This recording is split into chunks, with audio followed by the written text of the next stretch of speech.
gambaran kepada ini saya manggilnya apa ya, teman sahabat PPG untuk tadi itu bahwa mungkin ada yang mungkin masih ragu-ragu untuk menjadi guru, tetapi ada yang memang sudah memiliki passion menjadi guru. Ini kesempatan yang bagus sehingga bisa tahu gambaran lebih lanjut terkait di PPG Prajabatan dan terkait bahwa guru adalah profesi mulia dan yang disiapkan oleh Kemendikbudristek dengan proses seleksi dan sampai di proses pengembangannya itu agar menciptakan sebagai salah satu komponen penting untuk mewujudkan pendidikan yang berkualitas di Indonesia. Seperti yang disampaikan oleh Pak Direktur tadi bahwa tahun ini untuk PPG Prajabatan sebanyak 40.000 mahasiswa dari 15 bidang studi. Kenapa kita melihat ini? Karena seperti tadi bahwa peran guru itu sangat sentral, sangat penting dalam memastikan proses belajar mengajar agar terus berlangsung. Itu meskipun ada teknologi tapi peran guru itu tidak akan tergantikan. Jadi memang itu menjadi sentral sehingga kebutuhan guru itu harus senantiasa dipenuhi dan Kementerian Pendidikan dan Kebudayaan, Ristek dan Teknologi ini ingin mengupayakan bahwa guru-guru yang pensiun itu nanti akan diganti oleh guru-guru baru yang memiliki passion sebagai guru yang bagus melalui mekanisme seleksi yang dilakukan dan juga ada semacam keseimbangan antara kebutuhan dan keperluan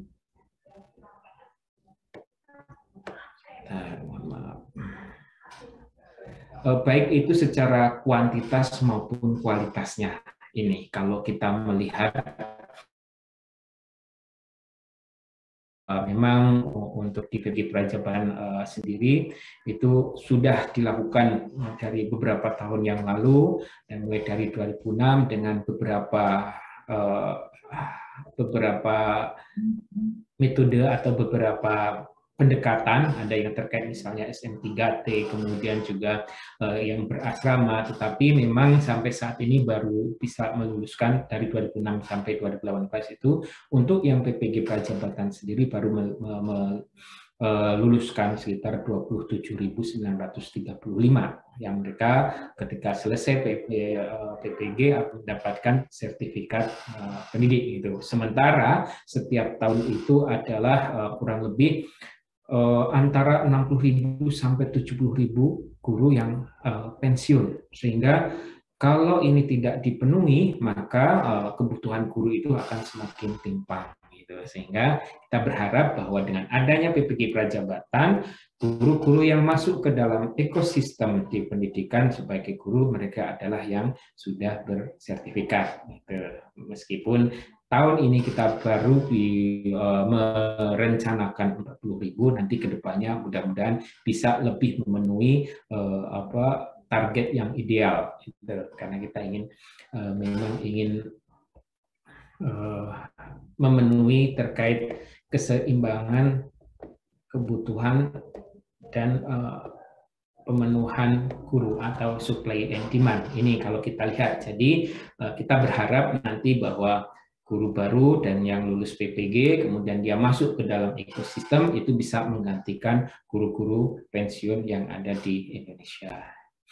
Kemudian kalau proses perkuliahan PPG Prajabatan sendiri itu akan ditempuh dalam waktu 2 semester atau 1 tahun, dan mungkin saat ini kita belum banyak berbicara terkait ketika setelah selesai PPG, apa sih yang ingin didapatkan, apa sih yang dijanjikan, tetapi mungkin sahabat-sahabat PPG atau yang rekan yang memiliki passion atau panggilan jiwa menjadi guru, mari kita siapkan kesempatan ini dengan baik, karena kesempatan hadir itu bagi orang-orang yang sudah memulai atau menyiapkan diri. Jadi ketika nanti ada misalnya semacam persyaratan untuk yang bisa menjadi guru adalah orang-orang yang sudah memiliki pendidik, ini sahabat-sahabat PPG sudah bisa siap untuk memenuhi persyaratan tersebut. Gitu. Jadi ada kesempatan baik ini, silakan teman-temannya juga diajak untuk mengikuti proses ini. Kalau seperti yang saya sampaikan tadi bahwa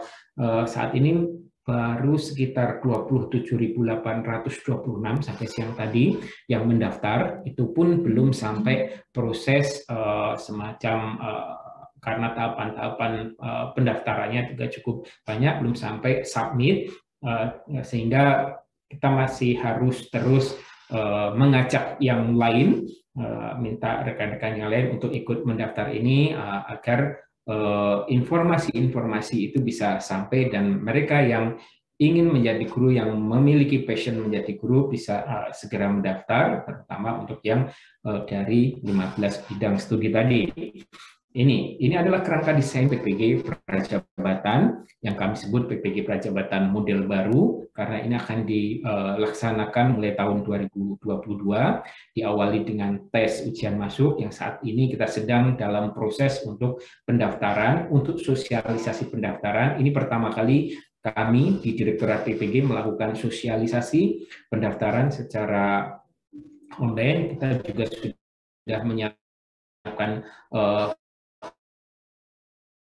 lain, tetapi ini adalah proses kerangka desain PPG Prajabatan, mulai dari tes, kemudian nanti akan ada orientasi, karena di proses pembelajarannya tadi yang memakan waktu 2 semester, ini mahasiswa akan dibekali dengan praktek lapangan dan pengetahuan terkait bagaimana ilmu pedagogi, kemudian juga bagaimana mengajarkan bidang-bidang studi itu kepada murid-muridnya gitu. Jadi ini kalau kemarin mungkin ada beberapa pertanyaan kenapa ini yang hanya yang belum terdata di Dapodik, karena prosesnya nanti proses perkuliahannya itu akan cukup memakan waktu, pikiran dan tenaga untuk memenuhi agar bisa lulus dalam perkuliahan di PPG Prajabatan ini. Ini ada semester 2, kemudian pada semester 1 itu sudah mulai dari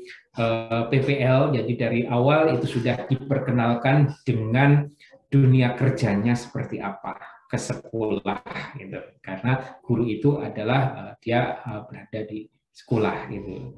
Dari PPL ini kemudian mencoba merefleksi, kemudian melihat seperti apa, kemudian mencoba mencari lesson learn-nya, kemudian dari situ untuk mengembangkan aktivitas-aktivitas selanjutnya, dan ini nanti semuanya akan tercatat dalam portofolio digital. Jadi selama proses perkuliahan selama 2 semester ini, nanti Bapak Ibu atau mahasiswa-mahasiswa PPG itu akan memiliki catatan terkait proses perkuliahannya, sehingga mereka akan dimasukkan di dalam LMS dan juga di e-portfolio atau portofolio digital. Itu selama 2 semester menempuh 39 SKS yang terdiri dari 33 SKS mata kuliah inti, kemudian juga ada mata kuliah selektif dan mata kuliah elektif. Mata kuliah selektif adalah mata kuliah pilihan yang nanti akan dikelola oleh lembaga penyelenggaranya atau LPTK-nya yang disesuaikan dengan kebutuhan-kebutuhan yang ada di bidang studi tersebut. Sehingga setelah mahasiswa mengikuti proses 2 semester, kemudian akan ada seperti halnya mahasiswa itu akan ada proses-proses assessment, penilaiannya, dan nanti diakhiri dengan ujian untuk uji kompetensi untuk kelulusan sertifikasi, sehingga mereka ketika proses selesai dan lulus uji sertifikasi akan mendapatkan sertifikat profesi sebagai pendidik. Lalu siapa saja nanti yang akan menyelenggarakan? Saat ini memang baru ada sekitar 78 LPTK penyelenggara PPG yang sudah memiliki izin penyelenggaraan. sehingga nanti mahasiswa akan berkuliah, akan mengikuti perkuliahan yang diselenggarakan oleh LPTK tersebut. Gitu. Di situ pada proses pembelajarannya akan ada dosen yang akan membantu atau yang akan mengelola perkuliahan, kemudian juga ada instruktur yang diharapkan instruktur ini adalah memang pihak-pihak atau yang berkompeten yang memiliki ilmu untuk bisa di-sharing dengan mahasiswa terkait proses pembelajaran atau terkait bagaimana mengajar tersebut. Kemudian juga akan dibimbing oleh guru pamong. Di situ juga nanti untuk PPL akan melakukan proses pembelajaran di sekolah mitra ini. Kemudian yang seperti yang tadi disampaikan bahwa prosesnya dari awal itu sudah mulai perkuliahan dengan PPL, praktik lapangan, karena inti dari perkuliahan ini nanti banyak berkaitan dengan prosesan. Kemudian di situ dari praktek tadi dicari atau dilihat kembali untuk mendapatkan lesson learned dari proses pembelajaran tadi untuk semakin memperbaiki kualitas dari proses pembelajaran mahasiswa. Gitu. Jadi pembelajarannya tidak hanya di kampus, tetapi juga akan di sekolah, dan bahkan ada satu mata kuliah ini yang berkaitan dengan proyek kepemimpinan. Ini nanti akan banyak berkaitan juga dengan proyek-proyek yang ada di masyarakat. Ini terkait proses perkuliahannya, kemudian juga di situ ada proses penilaian sebagaimana penyelenggaraan mata kuliah ini. Terus siapa saja yang bisa mendaftar sebagai peserta atau calon peserta PPG Prajabatan?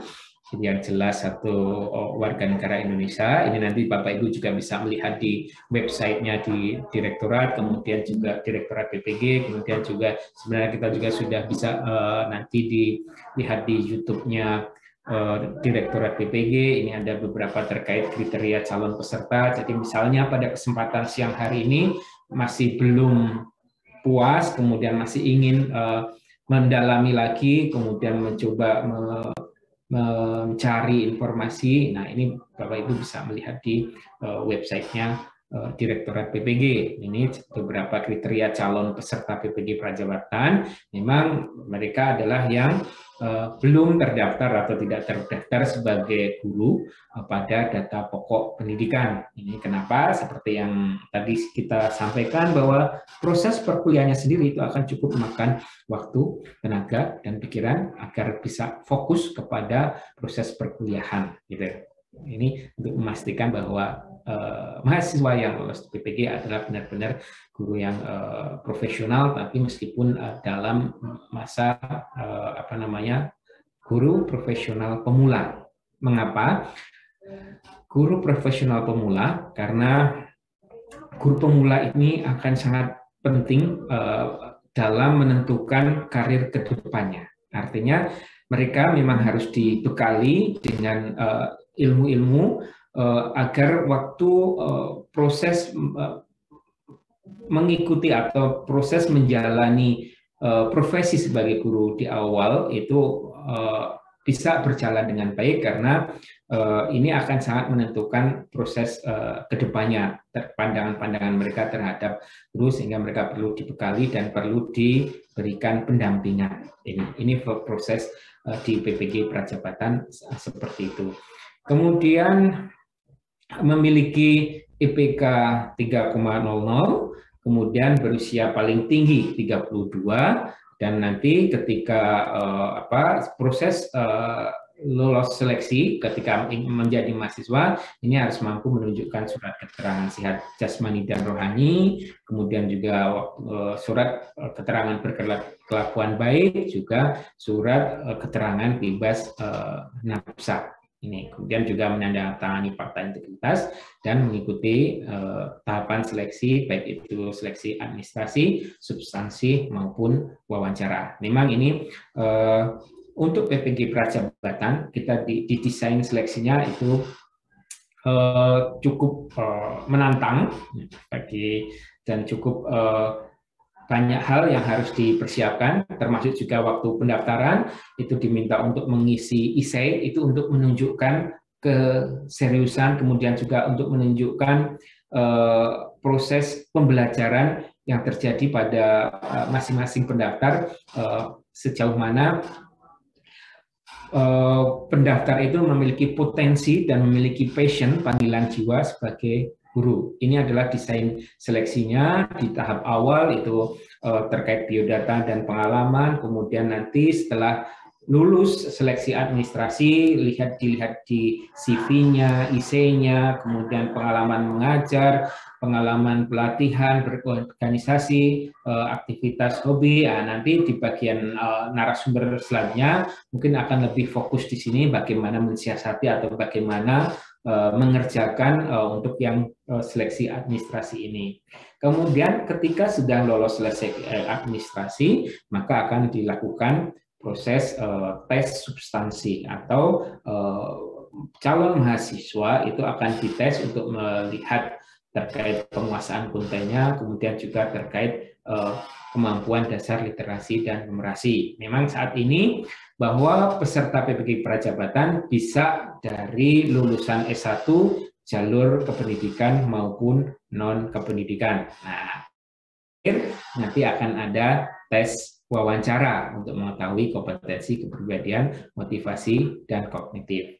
Kalau kita lihat dari hasil riset yang dilakukan oleh Semeru, memang untuk yang IPK segala macam itu memang itu bisa dijadikan ada hubungannya dengan tingkat keberhasilan mahasiswa ketika nanti mengikuti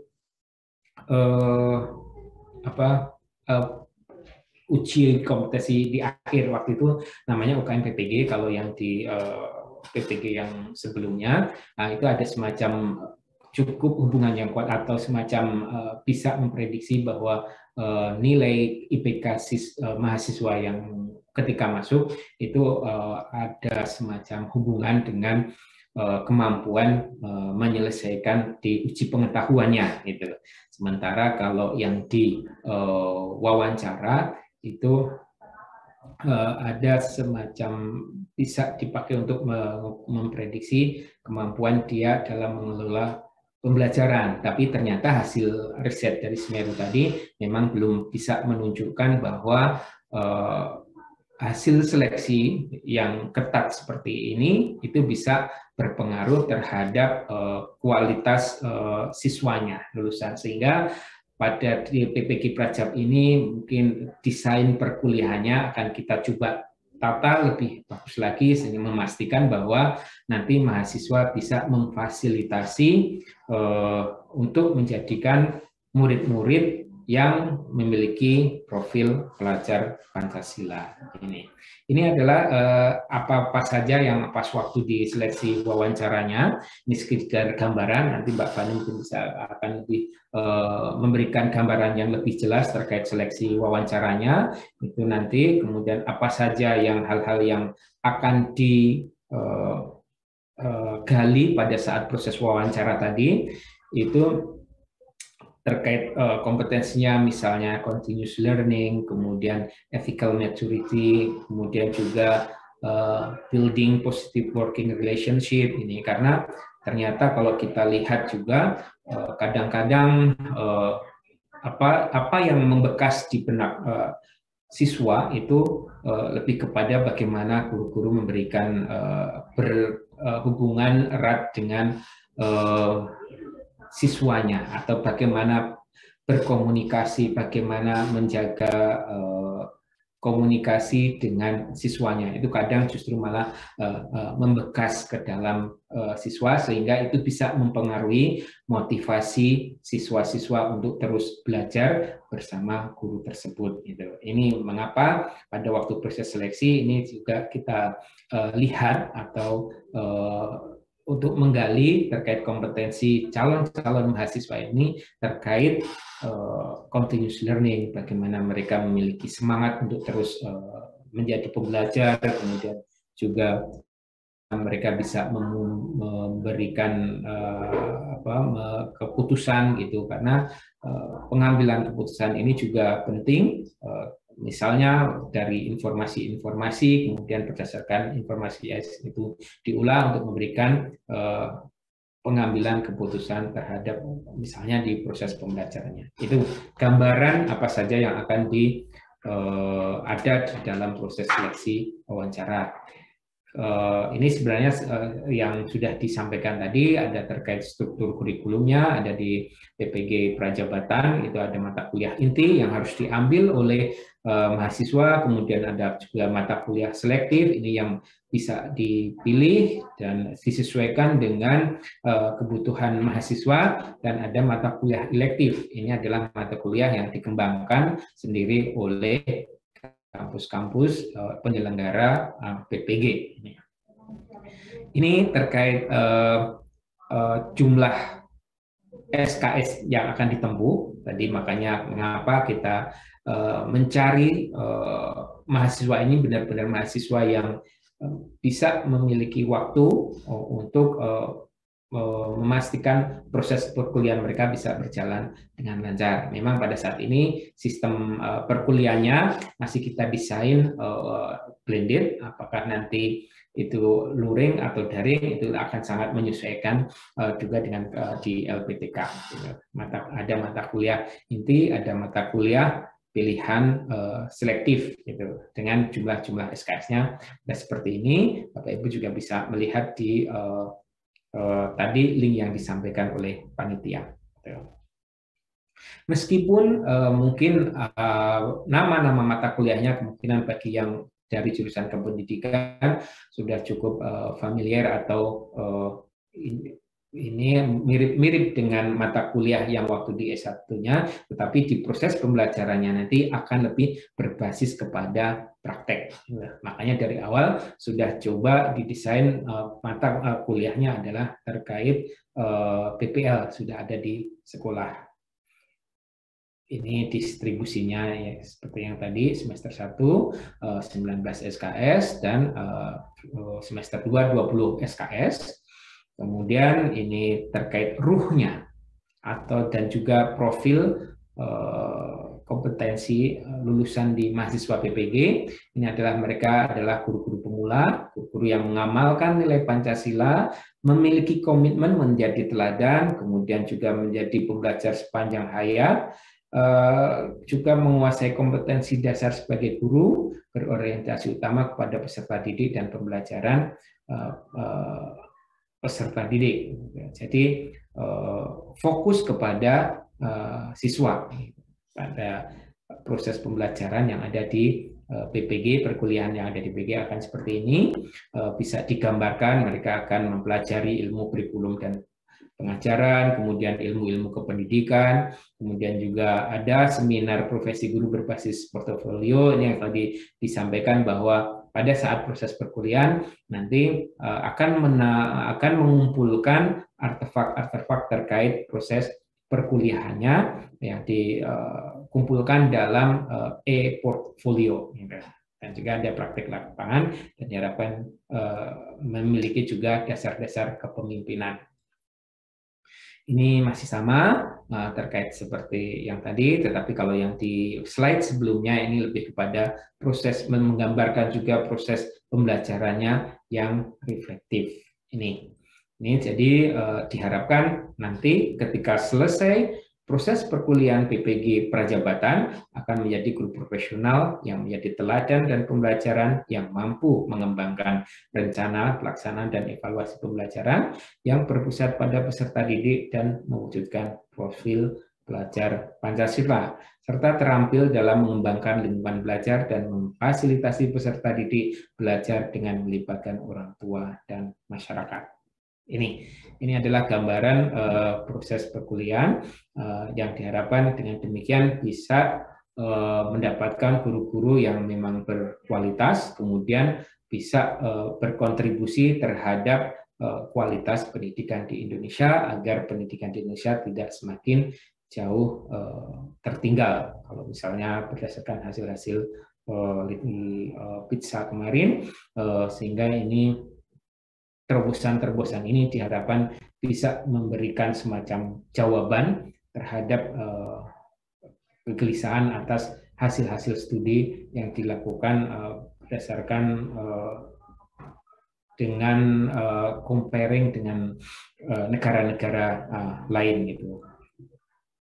Kalau LPTK penyelenggaranya ini sebenarnya sudah cukup tersebar di berbagai provinsi di Indonesia, tapi memang saat ini ada beberapa provinsi yang belum bisa menyelenggara, yang di provinsi yang belum ada penyelenggara PPG-nya, dan ini sedang disiapkan juga oleh Kementerian Pendidikan dan Kebudayaan agar mahasiswa-mahasiswa nanti bisa mengikuti PPG di tempat yang tidak terlalu jauh dengan domisili mereka, meskipun nanti terkait plotting atau terkait penempatan itu juga diselenggarakan oleh Kementerian Pendidikan dan Kebudayaan. Tapi kami sudah mencoba mengidentifikasi tempat-tempat atau LPTK-LPTK yang memiliki izin penyelenggaraan untuk menyelenggarakan PPG. Memang saat ini baru 15 bidang studi yang dibuka, itu untuk berdasarkan juga kebutuhan dari data atas guru-guru yang akan pensiun di 2023. Seperti saat ini pendaftar baru 27.826. Kami juga mohon kepada rekan-rekan yang lain, ayo teman-teman kuliahnya yang waktu itu memiliki passion menjadi guru, diajak untuk mendaftar di PPG Prajabatan ini. Ini kesempatan yang menarik, kesempatan yang bagus, yang sayang sekali jika dilewatkan, apalagi memang ketika mereka benar-benar memiliki passion untuk menjadi guru. Saatnya untuk berkontribusi terhadap kualitas pendidikan di Indonesia.